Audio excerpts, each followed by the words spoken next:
Shalom mitra misi. Kita tahu upaya misi Kristen sudah lebih dari 2000 tahun bergerak untuk memberitakan Injil ke seluruh dunia.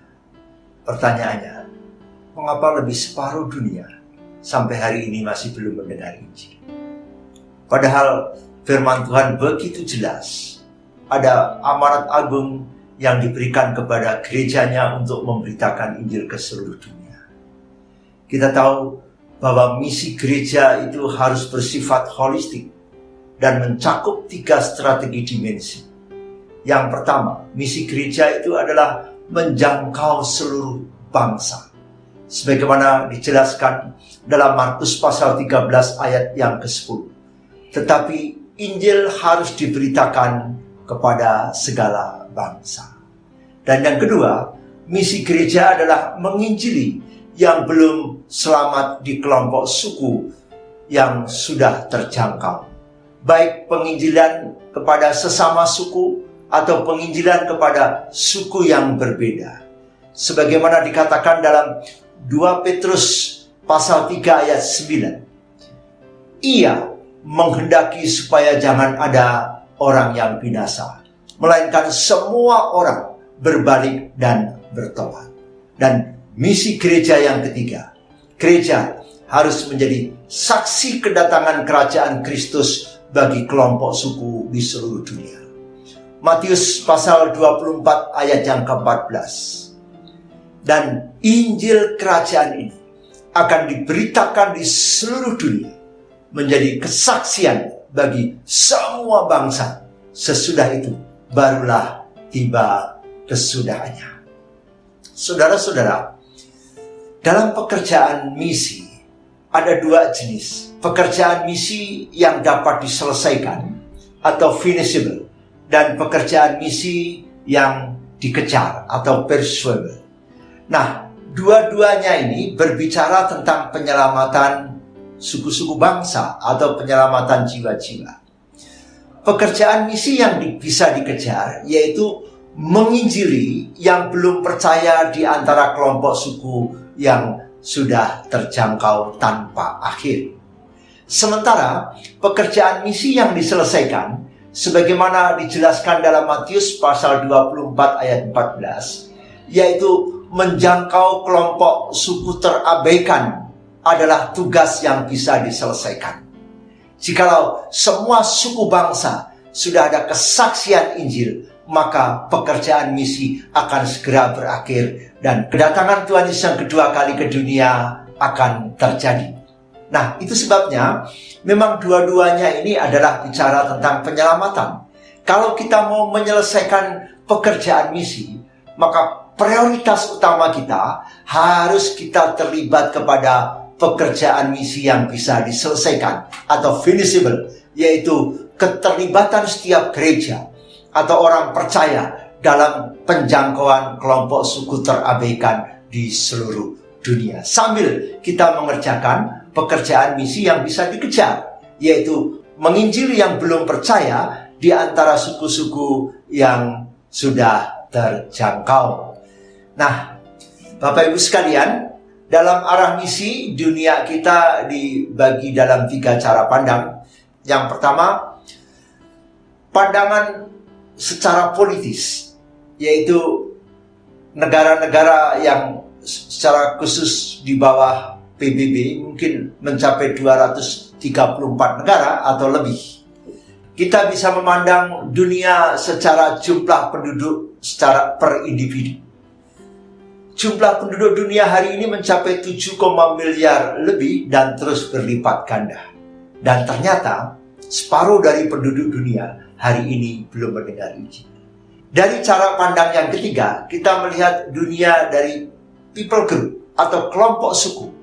Menurut penelitian Joshua Project, ada 16.900 kelompok suku dan diantaranya 7.000 lebih, yaitu kelompok suku yang terabaikan atau belum terjangkau oleh Injil.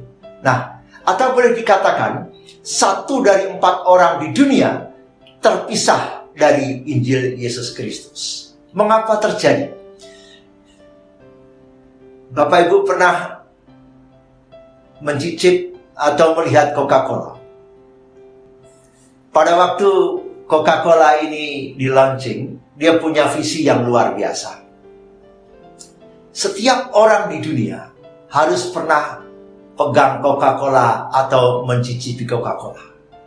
Dan visi ini oleh pimpinan diberitahukan kepada seluruh staf karyawan, bahkan sampai kepada pegawai-pegawai terendah.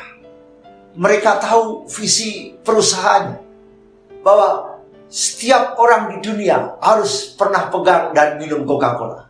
Dan kalau kita lihat hari ini, baik di kota-kota megapolitan maupun di pelosok, kita menemukan Coca-Cola. Mengapa kita tahu Tuhan Yesus memberikan amanat yang begitu kuat? 2000 tahun yang lalu Tuhan Yesus berkata bahwa Injil Kerajaan Allah harus diberitakan di seluruh dunia, menjadi kesaksian bagi semua bangsa. Namun sampai hari ini, 2000 tahun lebih usaha penginjilan, kurang dari setengah penduduk dunia belum punya kesempatan mendengar Injil. Apa yang menjadi penghalang bagi misi sedunia, sehingga separuh dunia, upaya penginjilan begitu masif, tapi separuh dunia belum mendengar Injil? Mungkin kita bisa berkata, ada hambatan geografis. Kita tidak bisa pergi ke sana. Iklimnya buruk, jauh, sulit dicapai. Suku itu berpindah-pindah, tidak dapat ditemui. Dan lain-lain alasan yang kita bisa kemukakan. Atau mungkin kita bisa berkata ada hambatan bahasa. Bahasa tidak tertulis. Tidak ada Alkitab dalam bahasa mereka. Bahkan karena mereka tidak dapat membaca, maka Injil belum bisa didengar. Atau mungkin kita berpikir ada hambatan politis. Para misionari, para pekerja Injil tidak boleh masuk ke satu negara. Ada larangan untuk melakukan penginjilan. Ada peperangan dan lain-lain yang membuat kita tidak masuk.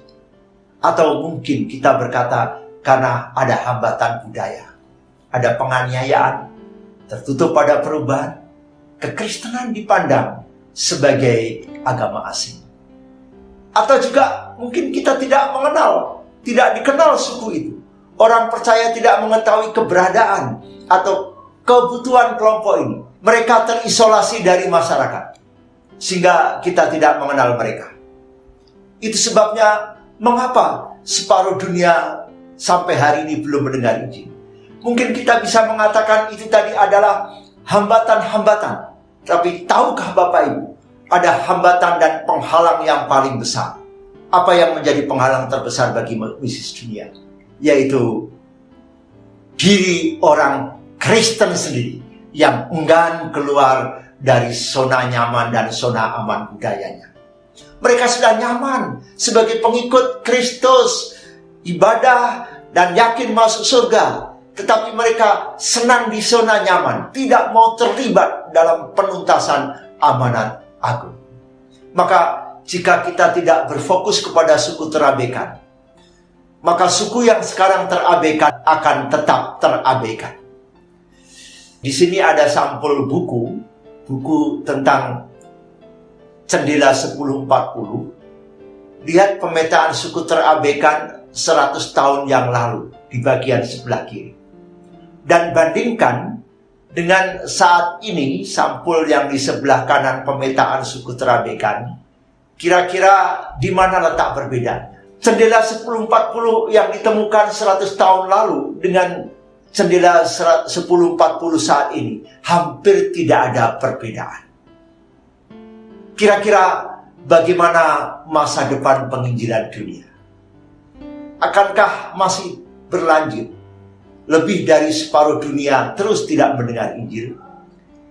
Kapan kita akan memenuhi amanat agung kalau begini? Pada generasi ini, jika gereja dan orang Kristen berubah dalam orientasi pelayanan dengan terlibat penjangkauan suku-suku terabaikan, maka kita akan melihat suku-suku yang belum terjangkau bisa dijangkau. Untuk itu, gereja, persekutuan, orang-orang percaya dapat menjangkau suku terabekan di seluruh dunia jika yang pertama mempunyai visi untuk menjangkau suku terabekan.